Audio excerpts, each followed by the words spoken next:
Corría el año 1933 cuando, de la manera más inesperada, un antiguo héroe de guerra condecorado 2 veces con la Cruz de Hierro se convirtió en canciller de Alemania.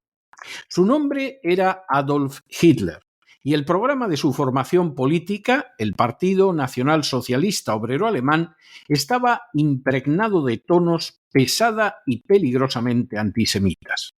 La reacción de las comunidades judías de todo el mundo varió según los países. Los judíos alemanes, por ejemplo, consideraron que Hitler no podía durar en el poder en una sociedad como la germánica y esperaron a que desapareciera del gobierno pronto. Incluso llegaron a realizar una declaración pública de adhesión al gobierno de Hitler, expresando su confianza en que las relaciones entre el nuevo canciller y los judíos serían buenas. En Estados Unidos, por el contrario, los lobbies judíos procedieron a iniciar una campaña en la que, bajo el lema "Judea declara la guerra a Alemania", impulsaron un boicot económico contra el país regido por Hitler. Sin embargo, la posición más peculiar en medio de esta situación fue la de los sionistas. Su dirigente principal, David Ben Gurión, que llegaría a ser el primer jefe de gobierno del Estado de Israel, afirmó: "Si yo supiera que era posible salvar a todos los niños de Alemania transportándolos a Inglaterra y solo a la mitad trasladándolos a la tierra de Israel, escogería lo último, porque ante nosotros se extiende no solo el número de esos niños, sino la estimación histórica del pueblo de Israel". De forma bien significativa, para los sionistas la meta primera no era la de salvar a los judíos, niños incluidos, que pudieran verse amenazados por el nazismo, incluso mortalmente. Por el contrario, lo verdaderamente relevante era crear el Estado de Israel y conservarlo. Ante esa tarea, perder a la mitad de los niños judíos era un precio que podía asumirse, porque para el pueblo judío era mucho más importante, según Ben Gurión, el establecimiento y conservación del Estado de Israel que la vida de la mitad de los niños judíos bajo el gobierno nazi. Así, apenas unos meses después de la llegada de Hitler al poder, de manera nada sorprendente, la organización sionista alemana llegó a un acuerdo con los nazis.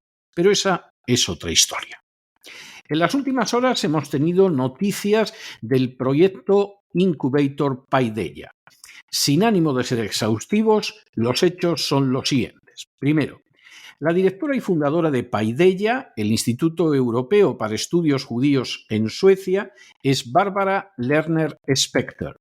Paideia fue fundado en el año 2001. Segundo, Barbara Lerner Spectre nació en Madison, Wisconsin, y se doctoró en filosofía en la Universidad Bar-Ilan en Israel. Se casó con el rabino Philip Specter y la pareja se estableció en Ascalón, Israel, donde Bárbara trabajó en la Facultad de Estudios Judíos en la Universidad Ajba de Educación. Tercero, en 1982 la pareja se trasladó a Jerusalén, donde Bárbara trabajó en la Facultad de Filosofía del Instituto Shalom Hartman de Jerusalén, también en el Centro Melton de la Universidad Hebrea y en el College Yelin de Educación, donde fue citada como profesora destacada en 1995, 96 y 97. Cuarto, en 1984, Barbara Lerner Specter se convirtió en la presidenta y fundadora del Sector Institute en Jerusalén. Durante los años 80 y 90, en diversas ocasiones, fue profesora visitante para las Sinagogas Unidas de las regiones del Medio Oeste, dando además numerosas conferencias en Estados Unidos. Quinto, en 1999, Barbara Lerner Specter emigró a Suecia y se estableció en Estocolmo, convirtiéndose su esposo en rabino de la sinagoga de Estocolmo. Sexto, en el año 2000, Barbara Lerner Specter solicitó del gobierno sueco dinero para formar Paideia, el Instituto Europeo de Estudios Judíos que ella misma dirigiría. Séptimo, en la primera década de existencia, Paideia entrenó a gente procedente de 35 países para asumir posiciones de liderazgo. Octavo, en 2007, Barbara Lerner Specter recibió el premio Max Fischer por la educación judía en la diáspora y en el 2016 la medalla Abraham Geiger. En 2018, Barbara Lerner Specter recibió la Medalla Real por su sobresaliente contribución a la cultura judía en Suecia y otros lugares. Noveno. Desde la Fundación Paideia, Barbara Lerner Specter ha desarrollado una actividad incansable en favor de la inmigración masiva en Europa, incluida la islámica. Décimo. Al respecto, Barbara Lerner Specter ha afirmado: pienso que hay un resurgimiento del antisemitismo porque en este punto del tiempo Europa todavía no ha aprendido a ser multicultural. Y pienso que vamos a ser parte de la agonía de esa transformación que tiene que tener lugar. Europa no va a ser las sociedades monolíticas que fueron una vez en el último siglo. Los judíos van a estar en el centro de eso. Hay una inmensa transformación de Europa por hacer.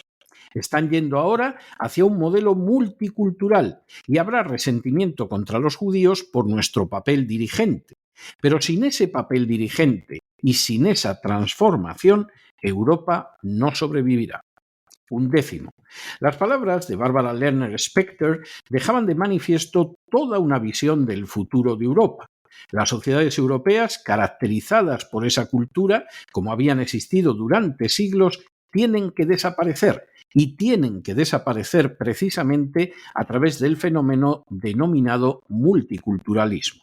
Este fenómeno va a contar con los judíos en el papel de dirección y cabe la posibilidad de que provoque reacciones negativas hacia ellos, pero aún así los judíos tienen que desempeñar ese papel dirigente para transformar a la sociedad europea o el modelo no lograría imponerse.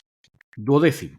Entre los miembros de lo que se conocería después como el proyecto incubador de Paideia, presidido por Barbara Lerner Specter, se encuentra también el director Lukas Gorniok, un judío polaco que se ha dedicado a investigar la inmigración de judíos polacos y checos a Suecia a finales de los años 60.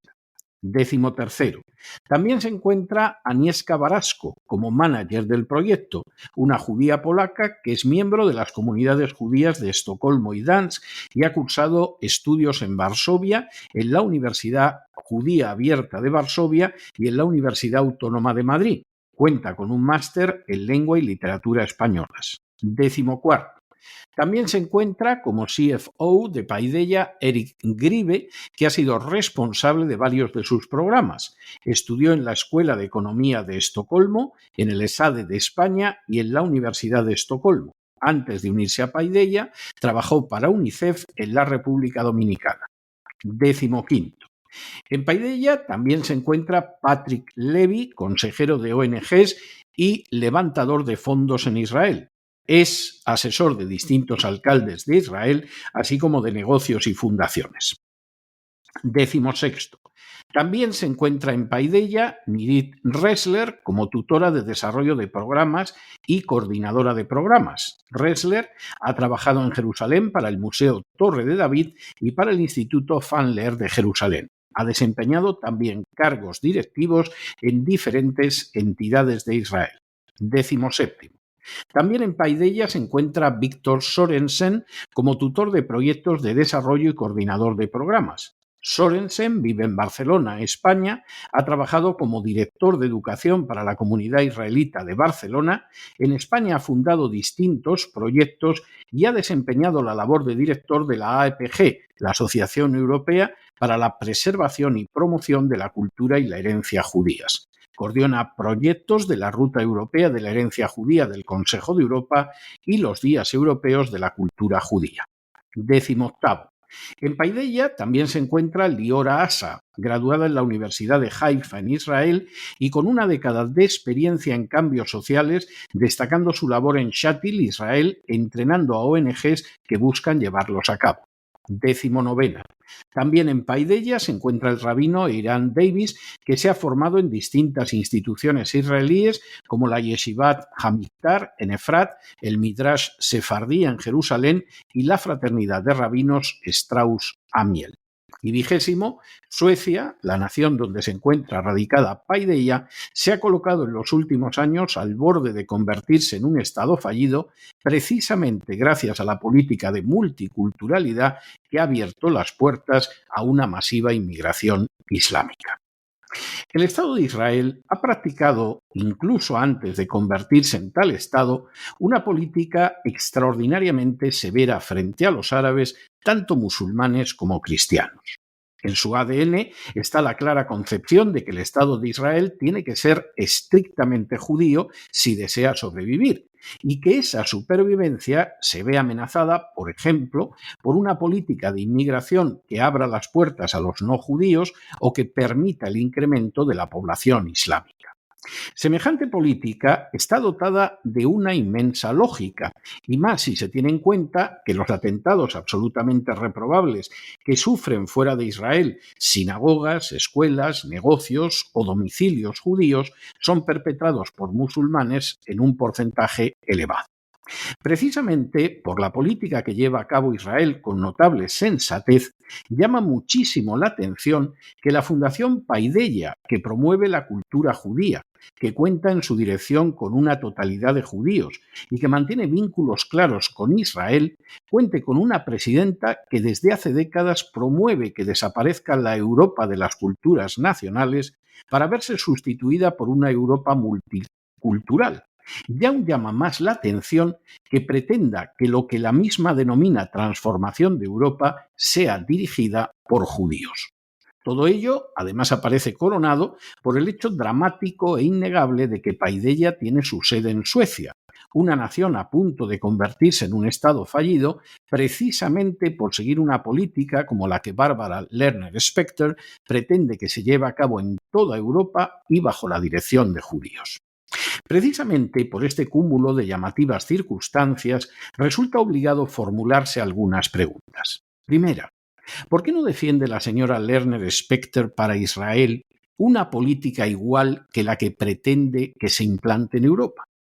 Segunda, ¿qué es lo que pasa? ¿Qué es lo que para la señora Lerner Specter justifica que Europa tenga que sufrir una transformación que aniquile sus culturas nacionales en lugar de seguir una política sobre inmigración similar a la que sigue el Estado de Israel?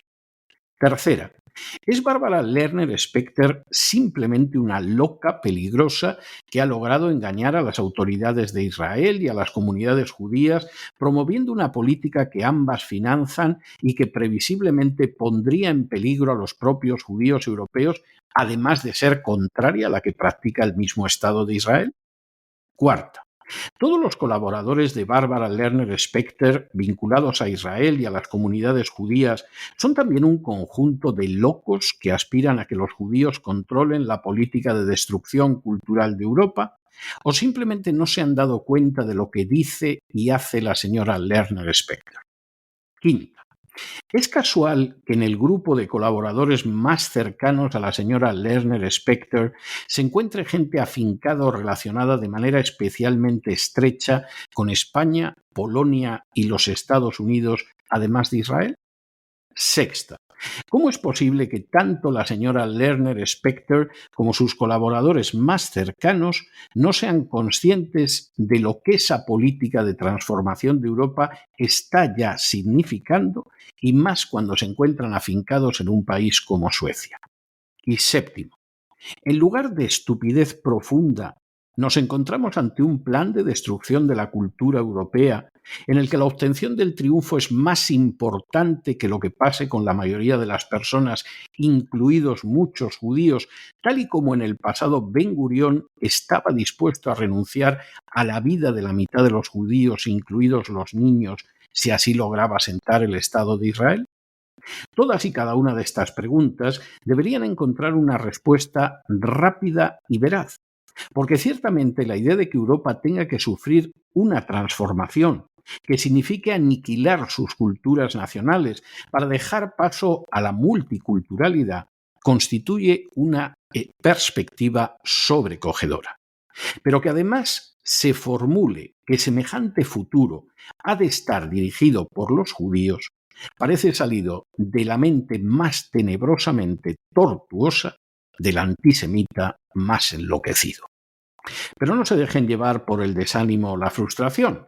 Y es que a pesar de que los poderosos muchas veces parecen gigantes, es solo porque se les contempla de rodillas, y ya va siendo hora de ponerse en pie.